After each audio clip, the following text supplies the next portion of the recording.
Hey there, toy collector friends and Star Trek fans alike, welcome back to the channel. This is the time travelling toy collector and this is the Hero Collector Star Trek Starships Collection XL size USS Enterprise NCC 1701D augmented as it appeared in the Next Generation finale, All Good Things.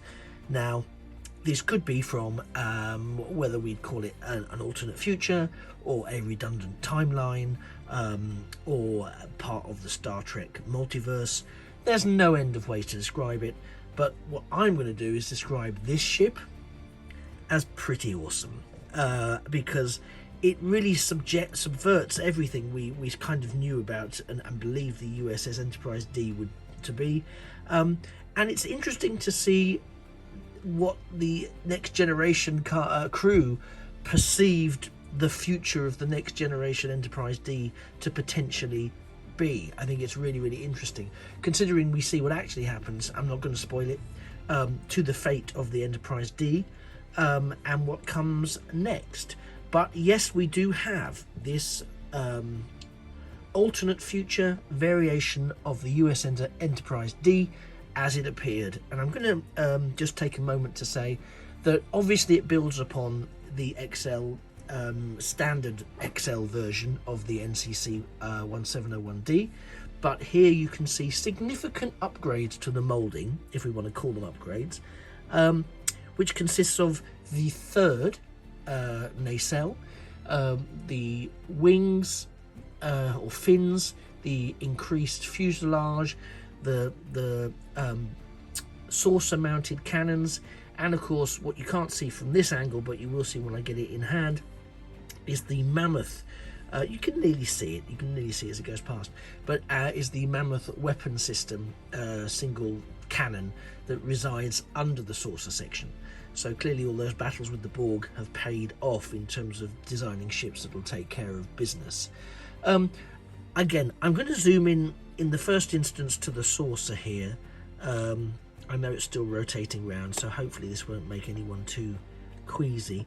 But again, I just think the level of detailing we get here is really great. We've got still have all of the decals and the paint apps around the front. We get a very nice view of the bridge area, albeit augmented now with this section that wasn't there before, which sits sort of above the shuttle bay area there. There's these two sort of saucer mounted initial front cannons that we have there. Now we get to see, as we come round, we'll focus a little bit more before I get it up in hand. I may need to pull out slightly so that we get it in shot. We have this, as you can see, this third central nacelle. The nacelles are all adapted with this slightly different raised top section, and when it comes around again, something that I find baffling because they haven't changed it, and I don't think they changed it in the show either, was that the impulse engines that sit there on the neck of the ship, of the star drive section, kind of hit that central pylon which the nacelle rests upon. So I don't know if that's a key design flaw or it's just a redundant system that they left there, but either way, to me that doesn't make much sense from an engineering point of view. But hey, I'm not here to talk about the engineering point of view, I'm here to talk about this ship model. And as you can see, again, Hero Collector have used translucent plastic for the bussard collectors and sort of the warp field generators around the nacelles. There are also these lovely little fins that come out here either side that we didn't have before, and the increased aspect on the secondary hull that we can see both sides of there. So there's increased capacity within the ship, not just for that third nacelle but for staffing in addition to that. So that's pretty much all you'll be able to get a good look at, I think, from where we are here. So I'm going to kind of pull this to a stop, and then I'm going to get the ship in hand and give you an opportunity to see all the things you can't see from here. So let's stop that, and then we'll pick it up. The cradle for this is very, very nice, much the same as the original D. You do get a chance to sort of slide it in and it is picked up nice. It the cradle nicely picks up the curvature of the secondary fuselage, and really does do a sterling job of holding it securely. Doesn't always feel like it, but it does do it. So NCC 1701D is still there on the nacelle ports, and here we can have a real good view of this extended part here. You know, I think they do a pretty good job of building onto the original design. I don't like this gap here. I would rather that was flush, not least because it's one of those things that sets my heart aflutter when I see it. We do have these fins, as you saw in the rotation. That's the saucer section there, showing us those additions through time, as experienced by Captain Picard during his forward and backwards time travelling jollities in All Good Things. I'll rotate it around so we can get a bit more of the front there. The saucer section, I mean, this is, as an XL edition, we're used to seeing quite decent paint applications. Again, you can see some of the window alignments are incorrect around the saucer section. I won't go around and pull them all out, which is a shame, but for me, from the distance of presenting this so that it's sort of part of a display, that isn't super noticeable until you come in really closely. You know, I think it's a minor point when you look at some of the other detailing and the level of the sculpting that goes into producing these really good and quite robust starships. That said, you can really feel in this one, I don't know if I don't think I felt it as quite as obviously in its predecessor.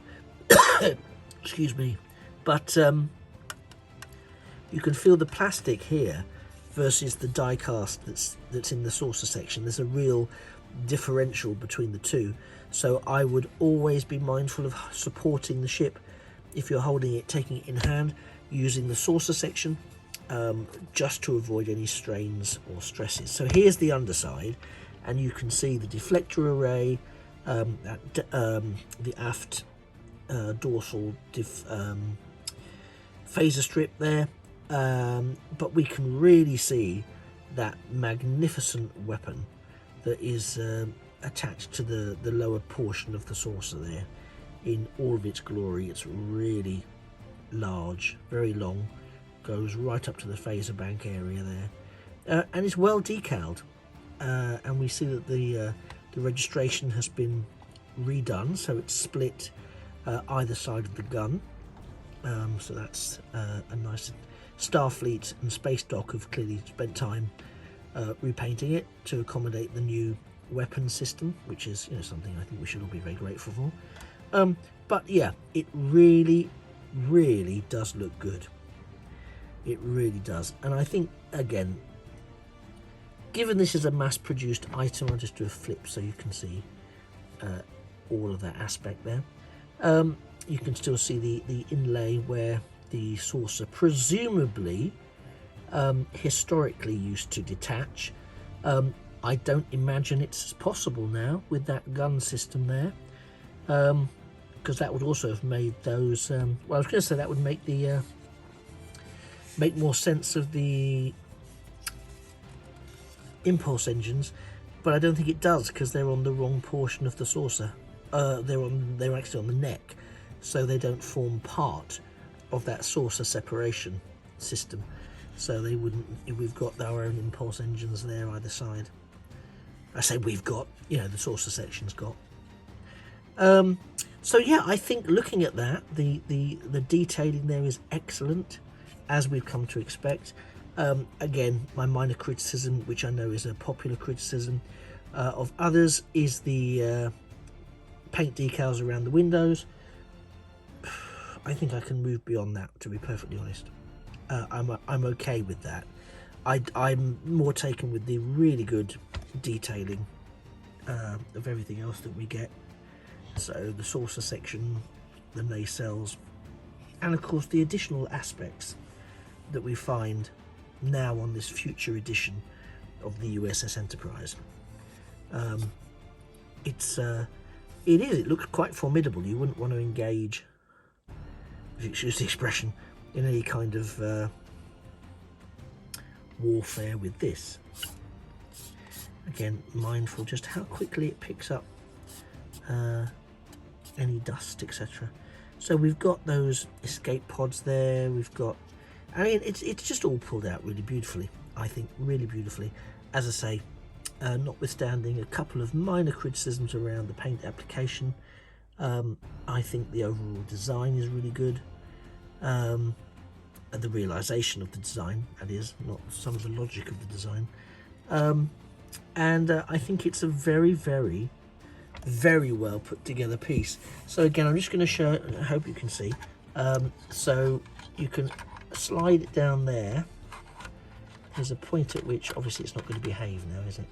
There we go. And then slide forwards and it'll hold itself very nicely and very securely on there. I will manually manipulate it rather than faff about and possibly send it flying. But yeah, so I think this is a really, really strong entry into the XL Enterprise collection. But of course the question remains, does the USS Enterprise NCC 1701D from the future have a place in your collection? Is it worth a slot on your shelf? Well, only you truly know the answer to that, but if you're a Star Trek fan, this ship, which made its surprise appearance in that series finale, really does, I think, warrant a place in anyone's Starship collection of Star Trek memorabilia. And so I, for one, would commend you to consider purchasing it. However, that's entirely your call. So hopefully this little insight video will give you the opportunity to make those decisions. And maybe you're thinking, actually, no, I don't really want that in my collection. Or you're thinking, wow, they've worked wonders here, I need it in my collection. Then, you know, either of those is a win for you because you now know what you're spending your money on, or not. So please hit that like button, and whilst you're down there, you may as well also subscribe to the channel and turn on those notifications so you never miss a future video looking at Star Trek Starships, or Star Wars stuff, or Transformers stuff, or Doctor Who stuff, or frankly any kind of stuff that might be coming our way in the future. So just remains for me to say thank you very much for staying with me for the last 40 minutes or so. You've been a fantastic audience. I've been the time-travelling toy collector, and this has been the Hero Collector USS Enterprise-D from the future as seen in Star Trek The Next Generation, All Good Things. I hope you found it useful, interesting and enjoyable, and I look forward to seeing you in the next video. And in the meantime, please remember that a thing of beauty really is a toy forever, one to beam up.